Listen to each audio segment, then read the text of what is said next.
To protect himself from the elements, man created clothing. To protect himself from other hostile forces, man created armor. We would have liked to show you all armors throughout the ages, but only have 5 spots on our list. So this week on Future 5, we talk about 4 types of armor that made big impact in the past and 1 material that we would like to see in armor in the future. Number 1. Steel armor. Chainmail and plate armor came around at a similar time period. Chainmail was generally worn by foot soldiers and was very effective at stopping arrows and slashing weapons.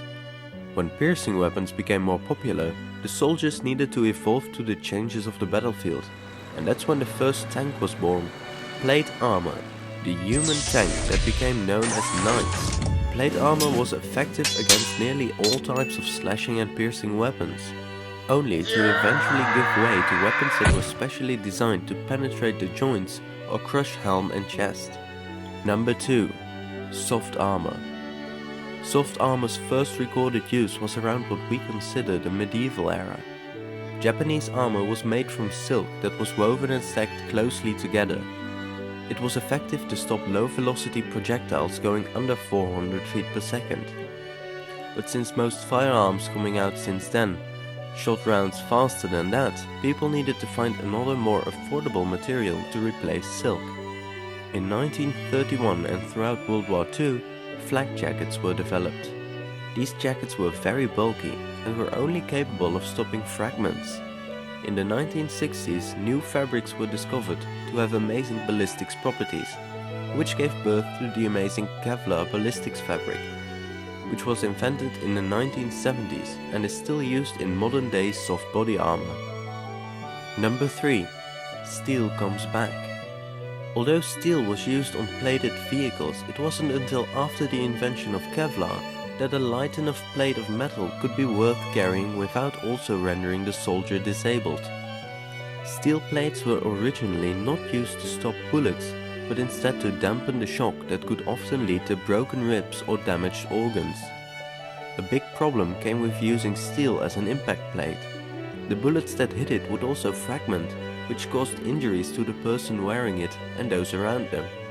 In modern day, steel plates have reduced weight and are coated in order to prevent fragmentation. Number 4. Ceramic. Ceramic is often seen as a weak material that wouldn't be of much use to stop the force of, say, a bullet. But that's quite misleading. Ceramic is extremely brittle, however it often has a similar stopping power as concrete. When the bullet hits the plate, the bullet travels through the first layer, crushing some of the plate as it travels. The plate catches the bullet to prevent fragmentation, but stops it well before it penetrates through, which also reduces the shock to the wearer. The downside of ceramics is its endurance. Ceramic is weaker than steel when taking rounds near the same puncture point. Number 5. Patella vulgata. Patella vulgata is a limpet species that feeds off of rocks by scraping them with their teeth. Why are we talking about sea creatures? Well, those teeth that are so handy, they also seem to have the most amazing strength properties of any biomaterial in nature. Before this discovery, many people knew that spider silk was considered the strongest thing made in nature. But these teeth take the cake by a long shot. These tiny teeth are able to withstand the same compression force that's used to create diamonds, as well as 5 times the tensile strength as spider silk.